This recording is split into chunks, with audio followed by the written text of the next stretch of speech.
Okay, boys and girls, today we are going to take our little narrative map, and from it we're going to create a story. Okay, we're going to try to include all the things that we wrote on our map, and we're also going to elaborate on those things. And I'm going to show you my example. First thing we're going to do is we're going to start our story with a BBB, okay, with an exciting beginning.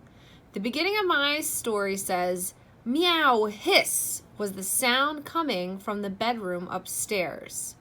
So I started with a sound effect because my story is about two cats and mainly about one cat who, wants someone to play with. It was easy for me to think of a sound effect to go with that. You want to make sure that whatever your exciting beginning is, that it connects with your story. You could also begin with a question. Have you ever seen a cat that's sad? Well, in my story, Tabby's very sad because she can't find someone to play with. I could have started with something like that. I could have started with dialogue.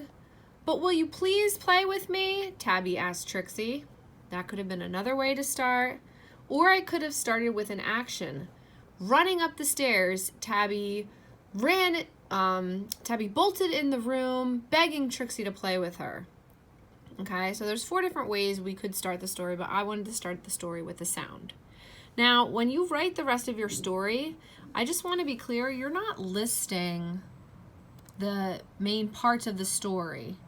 Like, I don't say, Tabby and Trixie are my main characters. Tabby's problem is she wants someone to play with, but Trixie won't play with her. Tabby ventures outside. It's very boring to do that. So you want to elaborate, okay? You want to have some dialogue in there with them talking. So I'm going to read you my example now, okay? Meow, hiss was the sound coming from the bedroom upstairs. Tabby had only wanted someone to play with, but Trixie was exhausted and extra crabby. Trixie hissed, "Leave me alone and let me sleep." Then she curled up into a ball and fell fast asleep. Oh, I wonder who will play with me, Tabby thought to herself. She decided to let Trixie be and find someone or something to amuse her. Tabby ventured outside the house. It was a cool autumn day and the breeze made her shiver. So I'm going to stop right there. Instead of saying it was the fall, I described what the day was like. Okay, I gave clues with the weather to tell the reader what time of year it was. Okay. As she was walking down the street, she noticed someone standing in her neighbor's garden. It had on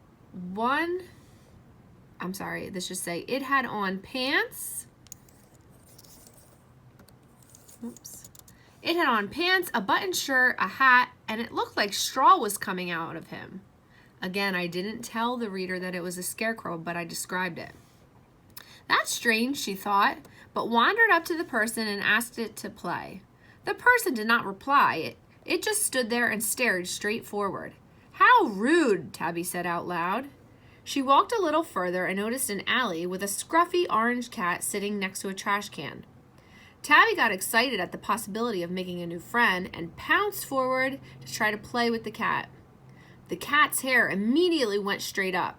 It arched its back and hissed and clawed at her. Tabby ran away in a frightened tizzy. She continued walking and saw a little girl playing in her front yard. She was playing with several dolls and dressing them up.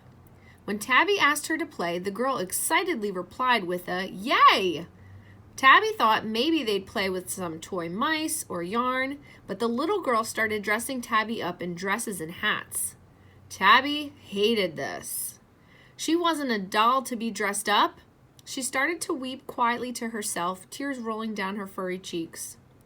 All of a sudden, she heard someone yell, "Hey, cat doll! I'm up for my nap and it's time to play!" It was Trixie. Tabby was so happy she let out a loud purr. She got up at once, left the dog clothes behind, and merrily pranced home with Trixie.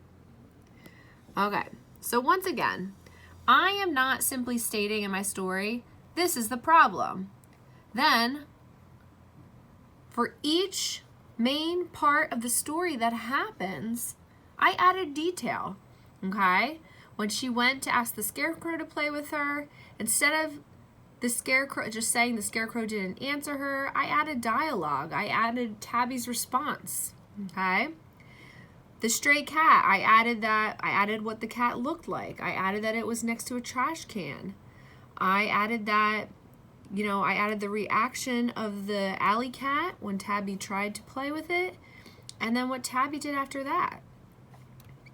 My last big event that happens, when she asked the girl to play, I talk about how the girl dressed up Tabby and how Tabby reacted, how she was crying and tears were rolling down her cheeks.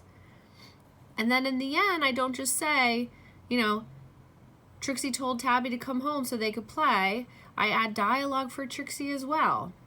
So I know that this may be a little bit difficult for us to do, but this is how we become good writers, okay?